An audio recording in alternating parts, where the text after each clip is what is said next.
और अब बात बिहार चुनाव की। एनडीए में सीट बंटवारे को लेकर सहमति बन गई है और किसी भी वक्त सीटों का ऐलान हो सकता है। भारतीय जनता पार्टी और जेडीयू ने अपने सहयोगियों के साथ फाइनल फॉर्मूला तय कर लिया है। इकाई, दहाई या फिर तिहाई, एनडीए में किस पार्टी का क्या हो सकता है, सीटों का आंकड़ा इस रिपोर्ट में देखिए। सब कोई बढ़िया है, ठीक है। सीटों को लेकर जो मामला पता था वो हो गया, कोई घुसा नहीं था, सब हो गया ठीक ठाक। जहाँ पे मेरे प्रधानमंत्री हैं वहाँ पे कम से कम मुझे अपने सम्मान की चिंता करने की जरूरत है। ये दावा है एलजेपी रामविलास के राष्ट्रीय अध्यक्ष और मोदी कैबिनेट में केंद्रीय मंत्री चिराग पासवान का। ये वही चिराग हैं जिसके साथ पिछले कई दिनों से एनडीए में मान मनव्वल का दौर चल रहा था। अब बातचीत बन चुकी है, ये बताने के लिए चिराग के चेहरे की चमक काफी है, जिनके फेस पर तनाव कम और तेज ज्यादा दिख रहा है। गुरुवार की रात बीजेपी के चुनाव प्रभारी धर्मेंद्र प्रधान और शुक्रवार की सुबह नित्यानंद राय से मुलाकात के बाद चिराग ने ये साफ कर दिया कि एनडीए में सीट बंटवारे पर सहमति बन चुकी है और अब बस ऐलान बाकी है। मैं जानता हूं कि आप सब सिर्फ घोषणा का इंतजार कर रहे हैं, वो भी जल्द हो जाएगी। सकारात्मक, बहुत ही सकारात्मक रूप से बातचीत हुई है। चिराग पासवान जी ने आपको बहुत स्पष्ट शब्दों में कहा है और बिहार में एनडीए की सरकार बनाने की उनकी मन की जो योजना है उस पर बहुत विस्तृत से आपको बताया। दिल्ली में चिराग पासवान की हरी झंडी मिलते ही पटना में हलचल तेज हो गई। डिप्टी सीएम सम्राट चौधरी के घर पर बीजेपी और जेडीयू के नेताओं ने बड़ी बैठक की। करीब 45 मिनट तक धर्मेंद्र प्रधान, ललन सिंह, सम्राट चौधरी, विजय चौधरी, संजय झा और विनोद तावड़े ने सीट शेयरिंग को लेकर महामंथन किया।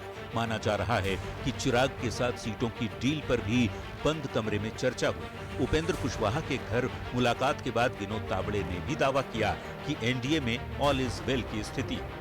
सब कोई बढ़िया है, ठीक है। सीटों को लेकर जो मामला पता था वो हो गया, कोई घुसा नहीं था, सब हो गया ठीक ठाक।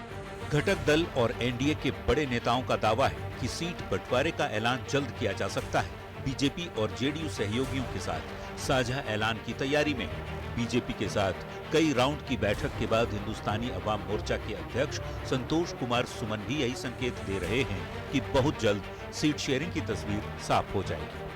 बातें जब होती है तो थोड़ा समय लगता ही है और हम समझते हैं देरी नहीं हुआ है। आज से नॉमिनेशन की शुरुआत हुई है और हम लोग भी 1 से 2 दिनों में सब कर करके सारे कैंडिडेट की घोषणा कर देंगे। सत्ताधारी एनडीए गठबंधन के नेताओं के बयान से यही लग रहा है कि सहयोगियों के साथ सीट बंटवारे पर अंतिम सहमति बन गई। गुत्थी सुलझाने के बाद इंतजार इस बात का है कि एनडीए में कौन सी पार्टी इकाई के अंक में और कौन सा दल दहाई के आंकड़े में आता है और कौन सी पार्टी तिहाई के नंबर के साथ चुनाव मैदान में उतरती है। पटना संवाददाता शैलेंद्र कुमार और दिल्ली रिपोर्टर अमितेश सिंह के साथ ब्यूरो रिपोर्ट, न्यूज़ 18। बिहार विधानसभा चुनावों की तारीख घोषित हो चुकी है और अब राजनीतिक हलचल भी तेज हो गई है। चुनाव आयोग ने 6 और 11 नवंबर को 2 चरणों में वोटिंग और 14 नवंबर को मतगणना का ऐलान किया है। बीजेपी ने अपनी रणनीति को आक्रामक बनाने के लिए उत्तर प्रदेश के अनुभवी नेताओं को मैदान में उतार दिया, जिसमें सीएम योगी की रैलियों की भारी डिमांड है। इस रिपोर्ट में देखिए।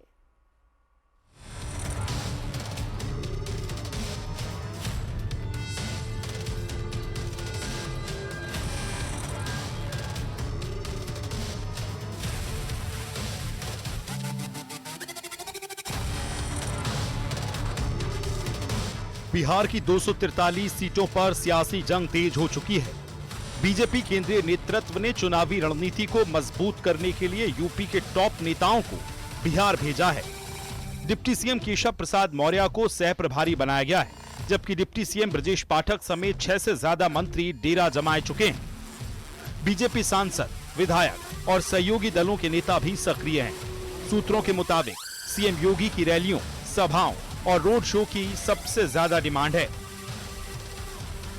2017 से पहले उत्तर प्रदेश की स्थिति भी लालू के जंगल राज जैसी ही थी, लेकिन 2017 के बाद उत्तर प्रदेश को निवेश वाला उत्तर प्रदेश, सुशासन वाला उत्तर प्रदेश, रोजगार वाला उत्तर प्रदेश किसी ने बनाया तो योगी आदित्यनाथ जी ने बनाया है। तो निश्चित रूप से देश और दुनिया में लगातार उनके सुशासन की तारीफ हो रही है। और देश में जब कहीं जहां भी चुनाव होते हैं वहां के लोग योगी जी की डिमांड करते हैं। 2 चरणों में सीएम योगी 24 से ज्यादा चुनावी सभाएं करेंगे, जो 50 से अधिक विधानसभा क्षेत्रों को कवर करेंगी।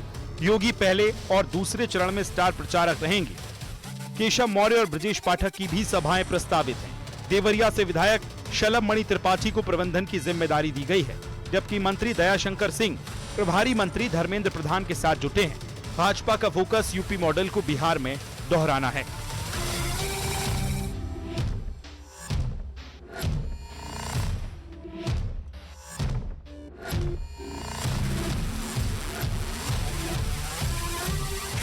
गोरखपुर से सटे बिहार के जिलों गोपालगंज, सारण, सीवान, वाल्मीकि नगर में योगी का गहरा प्रभाव है।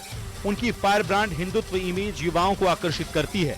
यूपी में लॉ एंड ऑर्डर पर सख्ती से क्राइम कंट्रोल हुआ, जो पड़ोसी राज्यों में उनकी लोकप्रियता को और बढ़ाता है। उत्तर प्रदेश के मुख्यमंत्री योगी आदित्यनाथ का बिहार में चुनाव प्रचार के लिए जाना, अर्थात यह साफ है कि बिहार की राजनीति में गर्माहट लाना है, क्योंकि आज पूरे देश भर में योगी आदित्यनाथ अपने बेबाक भाषा के कारण, लॉ एंड ऑर्डर के कारण, भगवाधारी के कारण और गुरु गोरक्षनाथ पीठ के उत्तराधिकारी होने के नाते चर्चित हैं, जाने जा रहे हैं। यूपी में 2017 की जीत का फॉर्मूला बिहार में दोहराने की कोशिश है। बीजेपी ने अनुभवी नेताओं को चुना ताकि रणनीति असरदार बन सके। चुनावी तारीखों के ऐलान से पहले ही यूपी से सिलसिला शुरू हो गया था।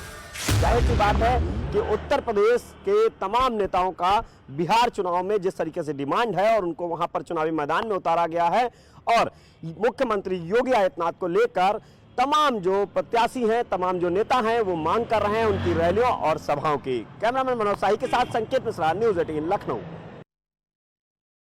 तो वहीं मध्य प्रदेश में जहरीले कफ सिरप से मौतों की कहानी थम नहीं रही। अब तक 22 बच्चे मौत की नींद सो चुके हैं और हर मौत के बाद नए सवाल सिस्टम की लापरवाही को सामने ला रहे हैं। ये रिपोर्ट देखिए।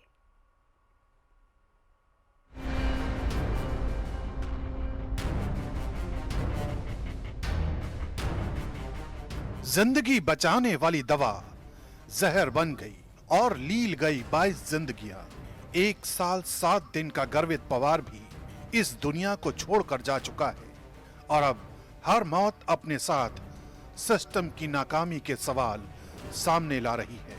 वो सवाल जो शूल बनकर चुभ रहे हैं, क्योंकि जिन मासूमों के सामने पूरी जिंदगी पड़ी थी, वही मासूम जहरीले सिरप की वजह से अपनी जान गंवा चुके हैं। नागपुर के डॉक्टर राजेश अग्रवाल ने ही सबसे पहले कफ सिरप की वजह से बच्चों में हो रहे इन्फेक्शन को नोटिस किया था। कि जिस समय बच्चा आया था मेरे पास में पिछले महीने की 11 तारीख को आया था, 11 सितंबर को।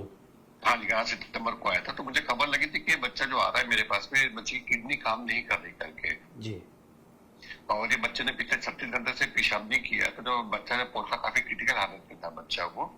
तो जब मैंने उनके माता पिता से बात किया, उनसे जब मैंने जानकारी लेने की कोशिश करी, तो वो ऐसा कोई प्रॉपर किसी डायग्नोसिस में नहीं पहुंच पा रहा था। लेकिन बात करते करते उन्होंने मुझे बताया कि हमारे एरिया से बोले और भी बच्चे ऐसे आ रहे हैं जिनकी वजह से इस तरह की किडनी खराब हो रही है करके, इस तरह किडनी खराब हुई है करके उनकी। दावा तो ये भी किया जा रहा है कि अगर प्रशासन सजग होता तो मासूमों की जान बचाई जा सकती थी। डॉक्टर राजेश अग्रवाल के मुताबिक परासिया से एक जैसे किडनी इन्फेक्शन के मामले देखकर गड़बड़ी की आशंका जताई गई थी, जिसके चलते उन्होंने पारिवारिक मित्र और परासिया के पार्षद अनुज पाटकर के जरिए तत्कालीन कलेक्टर शैलेंद्र सिंह और एसडीएम शुभम यादव को अलर्ट भेजा था। डॉक्टर ने गलत दवाइयों की बिक्री की संभावना भी जाहिर की थी, लेकिन प्रशासन ने वक्त रहते ठोस कदम नहीं उठाए, जिस वजह से मासूमों की जान जाती रही। न्यूज़ 18 इंडिया संवाददाता मनोज शर्मा ने पार्षद अनुज पाटकर से खास बातचीत की। उन्होंने आपको बताया था कि आपके यहाँ से कुछ अनयूजुअल केस रिपोर्ट हो रहे हैं बच्चों के किडनी इन्फेक्शन के। जी बिल्कुल सही। क्या बात हुई थी, जरा आप बताएंगे? मैं नागपुर में ही था उस समय। मैं दूसरे हॉस्पिटल में मेरी श्रीमती जी एडमिट थी, तो उनका फोन आया था मेरे पास। उन्होंने बताया कि चूंकि परासिया क्षेत्र से जुड़ा मामला था और वो हमारे अच्छे पारिवारिक मित्र हैं, तो उन्होंने मुझे बताया कि ये कुछ असामान्य से, ये सामान्य घटना नहीं है कि मेरे पास 2 बच्चे 4 साल से कम उम्र के किडनी के पेशेंट होकर और सीवियर स्थिति में यहाँ पर आए हैं। तो ये मामला या तो गलत दवाई के सेवन का हो सकता है या कुछ और हो सकता है, पर ये सामान्य नहीं है। लेकिन ये मामला सिर्फ यहीं तक सीमित नहीं है। मध्य प्रदेश सरकार ने इस मामले में तमिलनाडु सरकार पर गंभीर आरोप लगाए हैं। सीएम मोहन यादव के मुताबिक इस मामले में मध्य प्रदेश प्रभावित और पीड़ित पक्ष है, लेकिन तमिलनाडु सरकार की लापरवाही की कीमत मध्य प्रदेश को चुकानी पड़ रही है। तमिलनाडु सरकार के द्वारा जिस प्रकार से पूरी सहयोग करना चाहिए उसमें वो सहयोग नहीं कर रहे हैं। वहाँ के ड्रग कंट्रोलर जो एक्सेस वहाँ उनका अमानक प्रकार की दवाई प्राप्त हुई, उस दवाई पे उसकी प्रॉपर तरीके से जांच होकर उसकी रिपोर्ट आ जाए। और ये बात सही है कि दवाई की कंपनियां जहाँ होती है, एंड टू एंड दवाई के संबंध में जो रिस्पॉन्सिबिलिटी होती है वो तो दवाई कंपनियों की होती है, लेकिन फिर भी हमने हमारे यहाँ के भी रैंडम सैंपल होना चाहिए। रैंडम सैंपल में भी गलतियां हुई तो हमने ड्रग कंट्रोलर को भी हटाया, असिस्टेंट ड्रग कंट्रोलर को भी सस्पेंड किया है, और जो डॉक्टर जिनकी पत्नी के नाम पे मेडिकल स्टोर था पर्टिकुलर, वो इस दवाई को ही लिखते थे। ऐसे कुछ कारणों से हमने उन पे भी कार्रवाई की। कफ सिरप हादसा सिर्फ एक मेडिकल आपदा नहीं, बल्कि सिस्टम की नाकामी का भी आईना है। 22 मासूमों की जान चली गई और हर मौत अपने साथ सवाल लेकर आई। क्यों प्रशासन समय रहते जागा नहीं? क्यों चेतावनी को गंभीरता से नहीं लिया गया? डॉक्टर राजेश अग्रवाल ने पहले ही परासिया में बच्चों के बढ़ते किडनी इन्फेक्शन की आशंका जताई थी, लेकिन प्रशासन ने ठोस कदम नहीं उठाए। अब सवाल ये उठता है कि अगर समय पर कार्रवाई होती तो इन मासूमों की जान बच सकती थी, और क्या तमिलनाडु की लापरवाही को मध्य प्रदेश भुगत रहा है? ये सवाल सिर्फ परिवार नहीं, पूरे सिस्टम के लिए चुनौती बन गए हैं।